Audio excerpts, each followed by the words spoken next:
Oliver was alone in his sitting room that morning, thinking about everything that happened. He remembered how Francisca knelt down, crying and begging him not to send her away. He also remembered how broken she looked when he asked her to leave.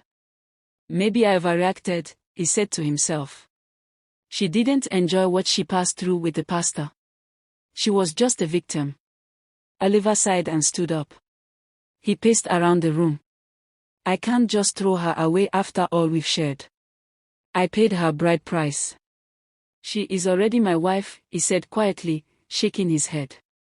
Later that evening, Oliver took his car keys and drove to Francisca's house. He didn't call her. He just wanted to see her and apologize. As he got to her house, he knocked gently. She opened the door, and when she saw him, her face changed. She looked surprised and unsure. Oliver, what do you want? She asked. He looked into her eyes and said, I came to say I'm sorry. I was wrong to chase you out of my house. I now understand everything. You were only a victim. Please, forgive me. Francisca didn't say anything immediately. She stepped aside and allowed him to come in. They both sat down. For some seconds, there was silence. Oliver held her hand and said, Francisca, I want you to know that I love you. I was hurt, but I now realize that you are not the one to blame. That man called a pastor is evil. He used you, and now he wants to destroy your life. But we will not let him win. Francisca began to cry. She had waited for these words. I thought I had lost you, Francisca said as she wiped her tears. I was afraid that you would never come back. I have suffered, Oliver. I was in my early 20s when that man first touched me. He said it was a spiritual covenant, and that I would die if another man touches me. Oliver looked at her with pain in his heart. He lied, he said. That is a lie from the pit of hell. That man is a demon pretending to be a pastor. He must pay for what he did to you. Francisca nodded quietly. Oliver stood up.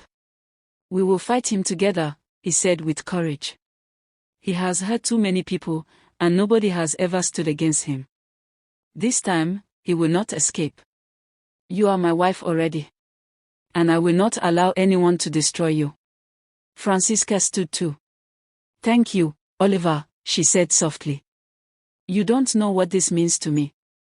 I thought my life was over. I thought you would hate me forever. He hugged her gently. I will never hate you. You are my woman. They both sat down again and began to plan. We need to gather every piece of evidence against him, Oliver said. You need to write down everything that happened between both of you. Dates, places, what he said, what he did. Don't leave anything out. Francisca agreed. I will write it all down. I have been keeping everything in my mind for years. I remember everything clearly. Oliver nodded. Good. Then we will take it to the right people. He will not escape justice this time. They also discussed how to expose the pastor. I know some people who have worked in radio stations, Oliver said. If we plan it well, we can make sure the whole community hears what he has been doing. Francisca agreed. Yes, it is time. So many girls are still under his trap. We must expose him before he destroys more lives. Oliver promised her that he would stand by her. You are not alone, he said. We will fight together.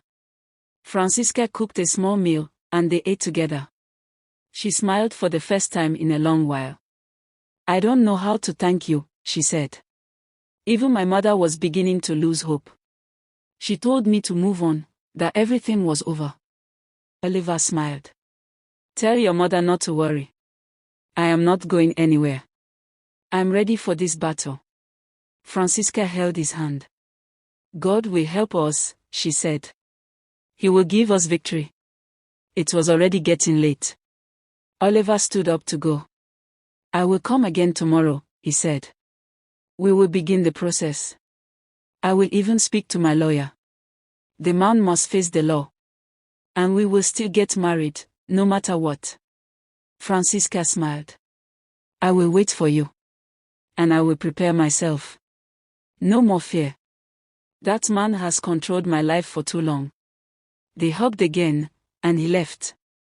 Francisca locked the door and sat on the bed. Her heart was calm. For the first time in a long while, she felt peace.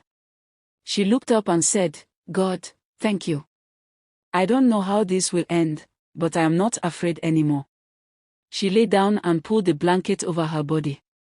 She closed her eyes and whispered, it is time to fight. To be